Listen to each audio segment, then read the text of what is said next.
Hello everyone. So I wanted to make this video for the newer filmmakers, for the student filmmakers just like me, for the people who are just dipping their toes in, getting ready to start being a filmmaker. This is going to cover everything about filmmaking, from the business side to the actual directing part. I'm also going to talk about a little about screenwriting. I'm going to go into all of it because that's what being a filmmaker is. So without further ado, here is the video. I don't make these kinds of videos normally, so just like do the things that make the likes and the subscriptions and the comments, and let's get into it. Okay, first tip I have is to spend time and do not settle and cast correctly. I think Steven Spielberg was the one who said directing is like 90% casting. And it's like, I have never heard a truer statement. Like when you see an actor and you think that like, oh, they're okay. Like you see them read for the role and you say, oh, they're okay. Or you want to do something cheap, like that James Cameron clip. Like you could be a director and you just get your siblings and get a camera. It's like, no. Don't get your siblings. Spend time and actually put effort into your casting. If someone's not an actor, then the performance won't be good. If performance won't be good, it'll be distracting. So cast a lot. I did a film called My Mom Is, and the way I had this character, the main character was a very shy, and I needed to cast someone who obviously had a lot of talent. So I put out a casting call on this random website, and I got these really mediocre submissions. And I was just like, well, she could play the role. Like, it could happen. Like, it's. And then I thought, you know what? No, I'm not going to settle. And then I had a friend, this was a student film, and I had a friend, I saw her on campus, and she was like, hey, if you're ever doing movies, get me up in that. And I'm like, I'm doing a film right now, but, I really want to cast a real teenager. And she's like, okay, I look like a teenager. And I'm like, yeah, I guess, I don't know. And then like, a few days later, I was like, actually, wait, Farrah would be perfect for it. And then she read for the role, she got it, and she was fantastic in it. So, that's lesson number 1. Advice number 2. Be careful who you take advice from. Not everyone has an informed opinion. One of my favorite quotes, and I've been quoting it all the time recently, is this quote from this book. Well, not the quote from this book, but the guy who wrote this book quoted this person and uses it throughout the book and everything. The quote is, "You are not entitled to your opinion. You are only entitled to your informed opinion. No one is entitled to be ignorant." And that's 100% the way we should approach getting advice in film. For most of when I was screenwriting, this mainly pertains to screenwriting. For a lot of the time when I was taking advice about screenwriting, I was getting advice from people who had never sold a script, people who had no professional screenwriting experience, people who had never, people who weren't working screenwriters or, didn't have any success in it. And I realized, I was taking all this advice, and then, this guy writes this screenwriting book, and then I'm like, oh, okay, I'll read it. And then he basically tells you that everything that all the screenwriting gurus and everything is actually fake. And there, all the rules and all the strictures, it was all fake. And I was reading this, and I was like, what are you talking about, Mr. Random Person? And then he said, you know why I know? Because I'm actually a working professional screenwriter. I do this for a living. So I think I would know what the right way to write a screenplay is, and not the way of people like Sid Field and Blake Snyder and everything. And that was a big eye-opener. And then I was like, not only do I have to follow what the advice in the book, but I have to stop taking advice from people who don't know what they're talking about. Like, I'm giving you advice, right? And I think that I believe, and, you should take me at my word, that I have an informed opinion because I've done this. I think I've directed like 4 or 5 films up to this point. Like, actual real films and not just like random stuff with my siblings. Like, I think 1, 2, 3, 4, 5. Yes, I've done 5. So I think I would have an informed opinion about writing, directing, and producing because I've had experience with that. But someone who doesn't have a ton of experience, if I'm going to give you advice about how to be a successful filmmaker, I don't know if I can really do that. I'm giving you tips that can help you do it. I can't really give you advice about how to be, like, successful because I'm not successful. So why am I going to give you advice about how to be successful when I don't have an informed opinion?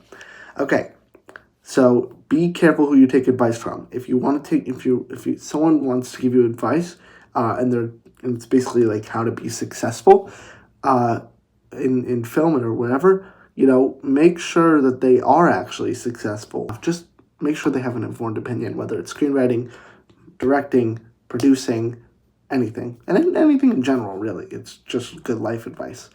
Okay, the third piece of advice is find who you want to work with and collaborate with. And guess what? It will not be easy.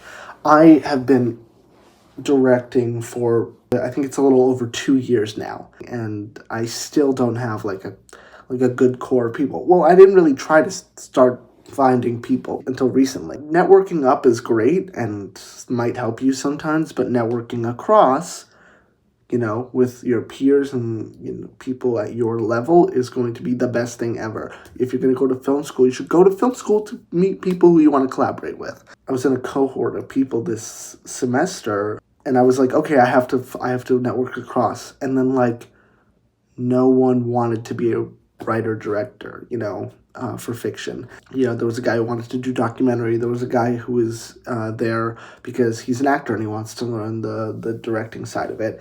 There was a guy who just wants to be a DP. I could collaborate with him, but I don't know. It's just, I don't think we vibe well.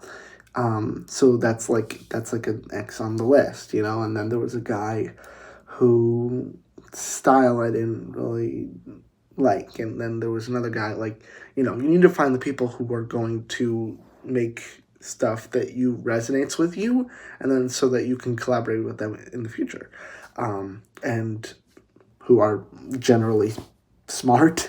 That's one thing I really try to look for, just people who are smart and know what they're doing in whatever field in film that they're pursuing. So how do we meet the people that we want to collaborate with? That is a great question. I'm going to give you a couple ways, and it's like within the next 2 pieces of advice. So, first of all, which is technically the next piece of advice, this is specifically for people with social anxiety, people who are introverts, who it's hard to, if you're like that and you're a filmmaker, I love you. I'm so sorry. We're in this together. Something that helped me a lot was to go to stuff with someone else. One time I was at a film festival. I saw there was a film festival, and I said, okay, gotta go to that. Gotta network up, network across. And I went to this film festival, and I have no idea what happened. It had never really happened before. I just got this huge burst of social anxiety, and I don't feel like I'm supposed to be here. It was imposter syndrome. It was it just felt so awkward to be there, and I was just forcing myself to talk to people. But a great way to get out of that shell and everything is just to bring someone else. From now on, anytime I try to go to a networking thing, I always try to bring someone else, a friend, whatever, so it's not only do you have someone to be with, they can also talk about how you are such a good filmmaker, and you should definitely work with this guy. That's a great way to get over the social anxiety of networking. So the second part of the how to network is my philosophy of go to shit. And when I say go to shit, I mean go to film festivals. Yes, please do go to film festivals. And the reason you go to film festivals is because you watch movies and then you watch the work of the people that you're with in this room, and you're like, wait, oh my god, that person has a really cool vision and might actually have a successful career.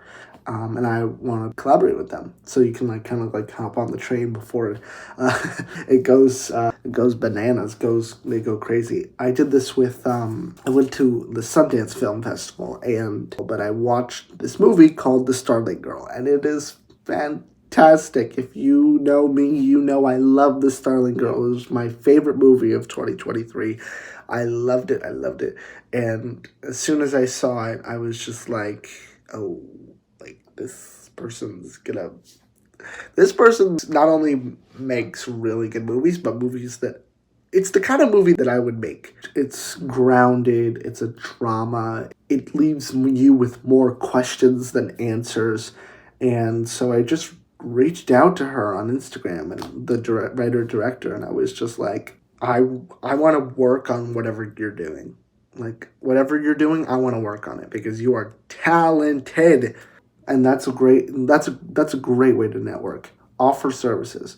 I think I said, I want to I can be an intern, I can be a production assistant, I can be a regular assistant to you. Like, I don't care what it is, I just want to work with you because you are very talented. It's just like with other stuff, you can at film festivals.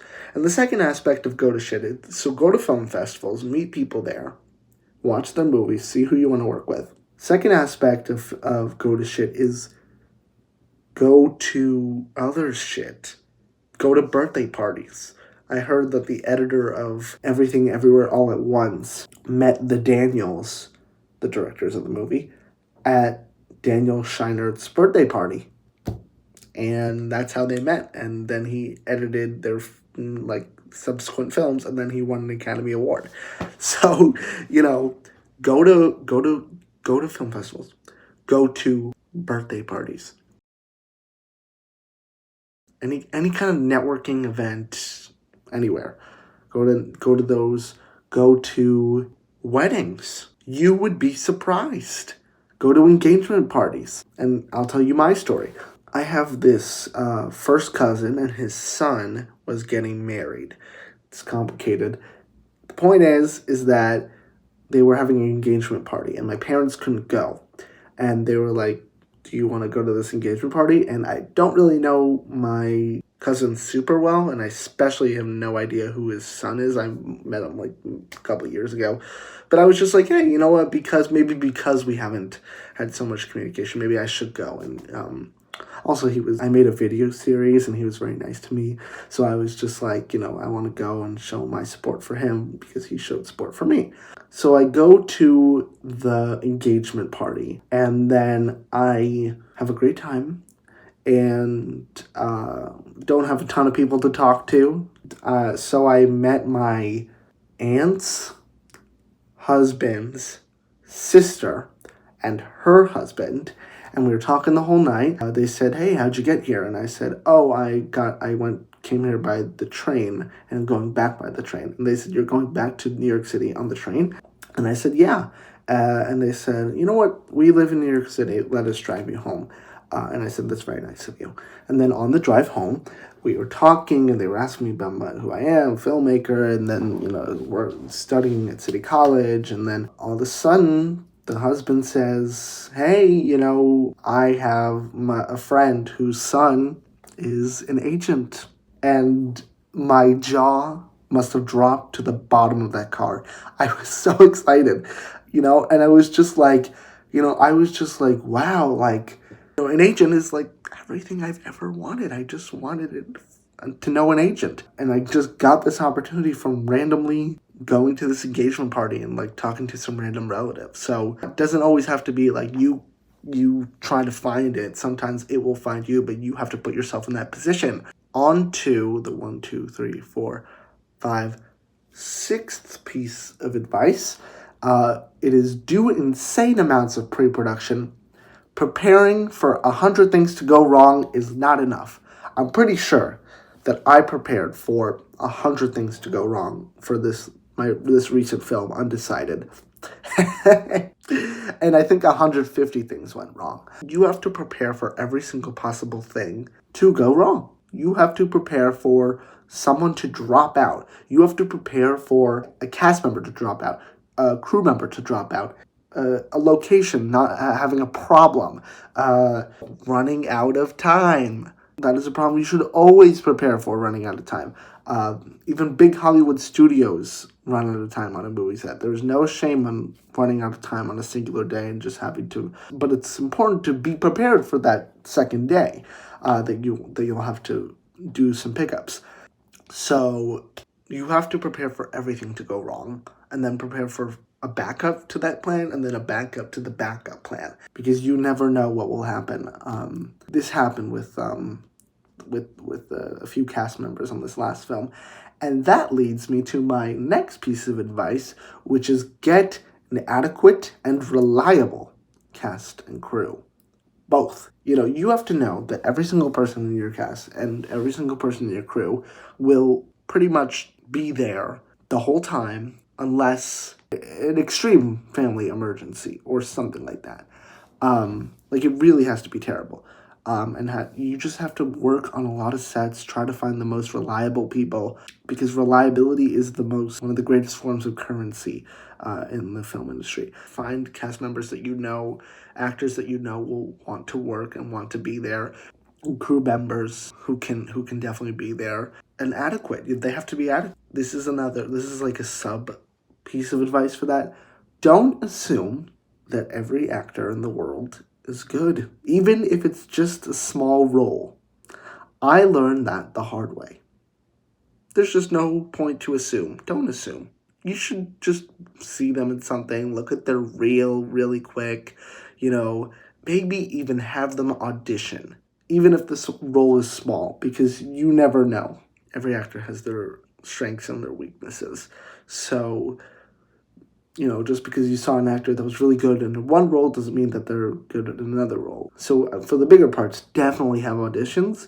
For smaller roles, just try to see them and stuff. And if you have time, do auditions, but there's really no point. But they have to be reliable, and you can't just cast people you don't know. Yeah, a reliable crew, so important. I just got a couple of my friends to be the crew because, I heard they were film students, and I was just like, oh, hey. And I gave them the dates, and I said, that's important. So if you don't give them the dates, or you're delayed with the dates, if you don't give them at least 2 weeks advance notice, and then also one reminder, and then you say hey, where, why aren't you here? It's kind of on you. It's also on them for dropping out, but also if you're doing it anywhere within 2 weeks, it's pretty much your fault. If you're notifying them before 2 weeks and you give one notice a few days before, do a hey, you're good for this day. I had a crew member for this last film who I kind of said to them hey, I really need someone to help carry equipment on this day. I think I gave a good amount of notice, and they said, cool, I'll be there. And then last minute they said, hey, do you need me? And I said no, because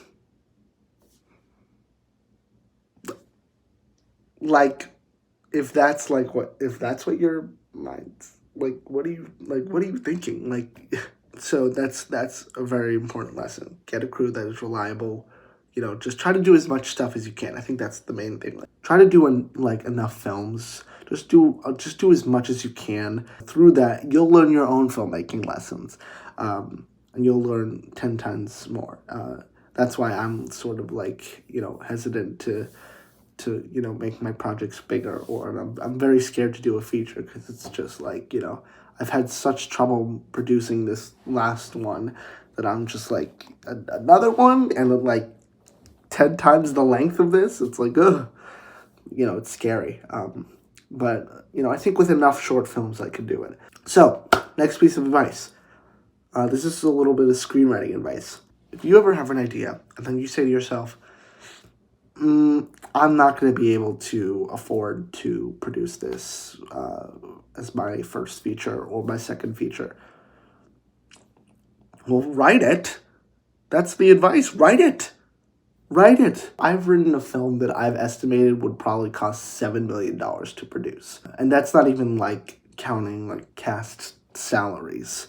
I just think like in general it would probably be 7 million because it takes place in a camp, and also like I would need hundreds of extras, and I would also need a good amount of time to produce it. Also, it's a it's a movie, but also a television show that comes after it, which is like the sequel to the movie.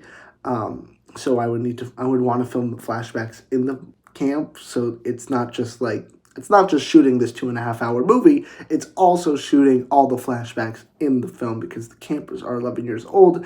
And, if I was to come back to that time, 11-year-olds age very quickly. So I just want to shoot everything in that summer. And then it would take a long time. The point is that it's millions of dollars, and I've written it. I've written it fully. I'm about to start writing a film that's probably going to cost probably $100 million. It's going to be, I guess, my magnum opus, if you want to call it that. It's a Holocaust film. It's how my grandfather survived, but I'm still going to write it. What you have to do is that you write it and then you shelve it. This can be true for short films too. Just write it and then shelve it, and then come back to it when later. Especially if it's based off of something, and then like the resources available, like the people that could testify about that event are still around. Don't stop writing, or don't not write something because you think that you won't be able to produce it ever. And that leads to my last piece of advice, which is believe in yourself. This took me a long time to get to because I didn't even believe in myself for a long time because of everything you hear. Everything you hear about working in the film industry is insane. Like everything you hear is like, oh, it's so competitive, and it's like it's cutthroat, and it's really hard to break in, and blah blah blah. And it's like, I'll tell you this much. I just realized this. Every single filmmaker that I have seen that has been working as a filmmaker for 10 years or more and has not been successful, I know exactly why they're not successful. And anyone with normal sensibilities can tell exactly why within like 5 minutes of either watching their films or meeting them, why they're not successful. Sometimes it's because they don't work well with other people, but most of the time it's because they don't make good enough movies. Not everyone's super talented in this big industry, especially directors. So if you think that you're talented and you think that you can do this and you think that you have important stories to tell and that you can captivate audiences, elicit emotional responses in your viewers, like make people feel emotions, get people invested in your stories, and make movies that are important, then there's nothing that's going to stop you. The only thing that will stop you is you. So don't stop and just make stuff, because with enough hard work and with enough talent, it will pay off. That's guaranteed. Thank you so much for watching. Good luck, and I hope to see you at the Oscars. Bye.